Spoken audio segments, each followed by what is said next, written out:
Hi everybody! I know that I promised that I would do one like a long time ago and I never did, but this time I said I'm going to do one this weekend, so I'm going to do one this weekend. And this time I have wonderful Dean. Say hi, Dean. Hello. Oh, okay. I have Dean holding it so I'm not constantly doing this the entire time. But, yeah, so a lot has changed since, sorry, Dean is really distracting me. He's just doing like the blah blah blah thing. A lot has changed since the last time I did a vlog. I have now 2 jobs. It's kind of killing me, but one of them's really fun. One of them is okay. It's not bad. Like, it's not difficult, but it's not really my style. So I don't know how long I'm going to be there, but we'll see. First off, I had said, for those of you who post on my forum spring, that I would answer a few of your guys' questions for today. So I'll answer the first one right now. Okay, someone asked about drinking underage and were your parents cool with it? I didn't really drink in high school just because I wasn't really interested in it at all. Like, I loved my friends and a lot of my friends drank, but I was never the type that was like, yeah, ooh, it was so good, like wasted and get arrested and that kind of thing. So I didn't really drink underage in high school. In college I did, and yes, my parents were cool with it just because they said as long as you don't do things stupid and you don't get arrested and we don't get a call from you in the middle of the night like, I'm in jail, please come get me, they were okay with it. I wasn't like the kind of college freshman that was blacking out every weekend. Definitely not. When I did go out, it wasn't to like frat parties or that kind of thing. There was the Drama House on 14th Street in DC, and that's where all the cool drama kids hung out. I ended up there most of the time because of Dean and my other roommates and my friends I made that were drama majors. So I had a good time there. We had a lot of like theme parties, so like the nerd party where everyone like was fully committed, dressed like nerds, talking like nerds while drunk. Some girl had even awkwardly cut her bangs for the parties, so they were like slanted and crazy. People took it very seriously. So I guess that kind of answers question number 1. Question number 2 was regarding to anyone, and would they succeed in the US? I don't think that they should have to go to the US to succeed, or I really hope that YG doesn't try to send them to the US, because they could probably find some group of people that are just as talented, that actually speak English fluently, and market them towards the US people. Like, I really don't like the idea of Korean superstars trying to go to the US, or having their management try to send them to the US. I don't think it has never worked before. I think they'd be much better if YG just opened a US branch or something, and then tried to hire trainees for that kind of thing. And then the second part of that question was, who do you think would succeed more? 2NE1 or Sonia Shide?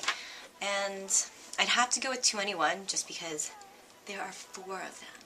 Just 4. And they're so easy to distinguish. They would be like, young girl, like hot girl, rapper chick, weird girl.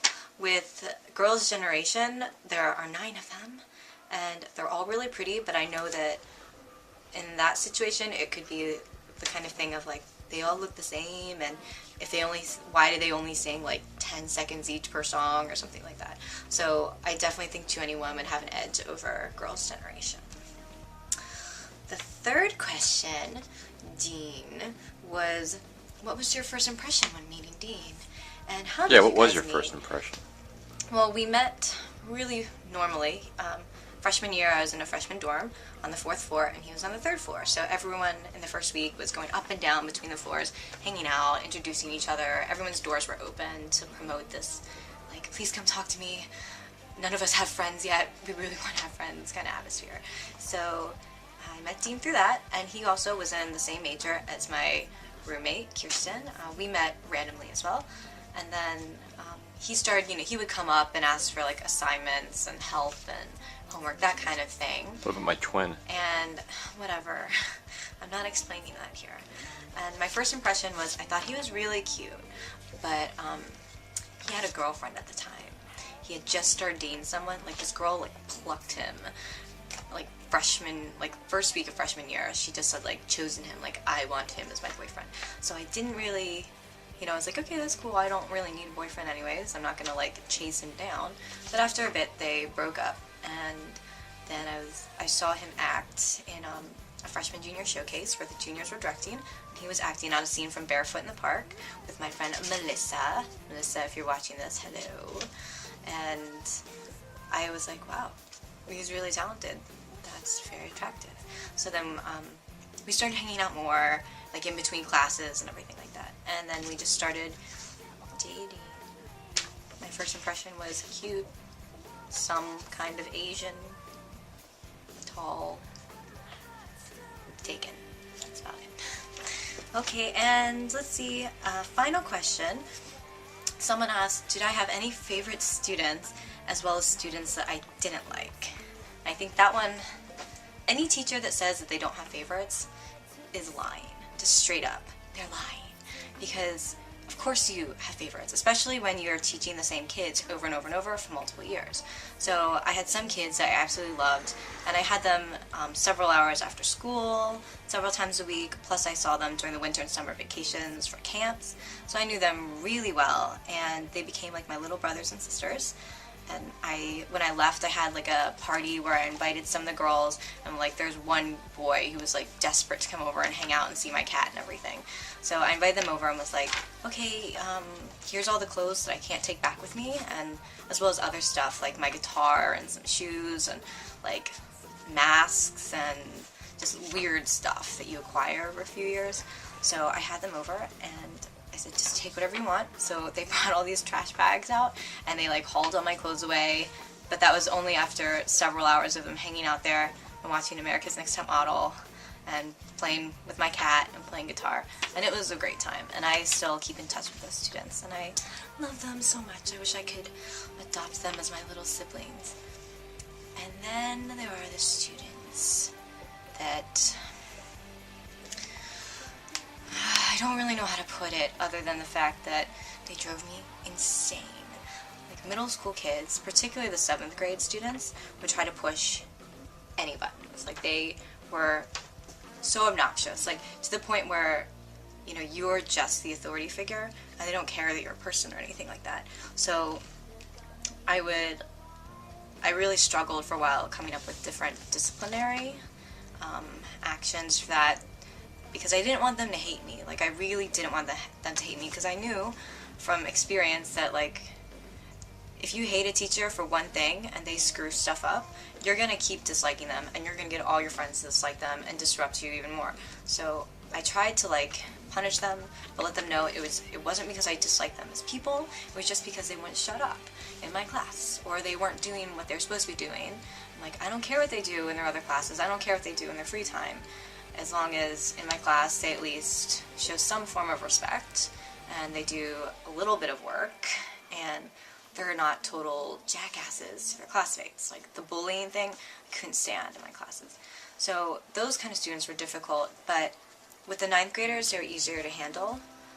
The girls you could get on your side just if you're like, you know, I don't know, girls were easier to relate to. The boys that were bad, it was funny. I would punish them, I would give them detention, and I would assume, oh my god, they're gonna hate me after this. They're going to get all the other kids to turn on me because this particular kid is the ringleader of this little like badass group, and they're gonna all turn on me. But so with this one kid that I gave detention to, I was really worried to see how it would turn out. And then after 2 or 3 days of detention, he became like a fantastic kid in my class, and every time he would see me, he would wave and smile and run over and say hi, and like he got the rest of the kids to listen. So whenever kids in his class would start like, you know, talking out of turn or like throwing things, like he would be the one to start yelling at them in Korean to say, hey, shut up, she's talking, listen to her. So in the end, I was like incredibly indebted to those kids, and but I knew that wouldn't have happened if I hadn't have tried to put my foot down and instill some sort of sense of obligation or dignity. I'm not exactly sure how I'm going with this. Oh, and someone asked if I would actually teach in the US. And that answer, I would not teach regular English. If I were to teach in the US, it would be like creative writing for teenagers or college students, specifically poetry. I don't think I could end up teaching just regular literature full-time, because I know most kids hate English, and I really don't want to deal with that. I really want to deal with the kids that I can spend a lot of time on, like, really, like, cultivating their writing and everything. Very specific, the kids that were like me in high school that like loved English, and I was like, whatever, I know other kids find other classes more interesting. Dean, what are you doing? My arm's getting tired. Okay. Yes. So I'm gonna go have some food, and then I'm gonna finish getting ready for work. And I'm gonna go, and I'll be back at 11 o'clock tonight. But when I come back, I'll be able to watch Merlin season 3, episode 2, which is exciting because I'm a total dork, and Dean and I both love that show. So, on that note, goodbye everyone. Thank you for putting up with this super long and awkward vlog. I'm out of vlogging practice, and not that I was good to begin with, but I was here, and then I went up to here, and I just went back down to like here. So, thank you for putting up with me. Bye bye. Say goodbye, Dean. Bye bye.